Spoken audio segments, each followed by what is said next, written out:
महिम्न शिवशङ्करा तव गादबातुरवि अपारमती यशि न च पुरेरब्रह्मा कवि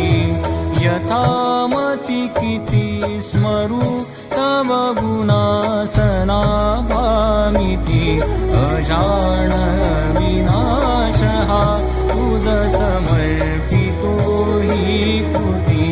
अगाधमहती तुझी श्रुती न जी पुरी जाणते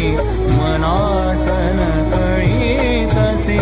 शकित होत बावेदते न व्यक्त जगती तुझे सत्स्वरूप साकार तो कवित्व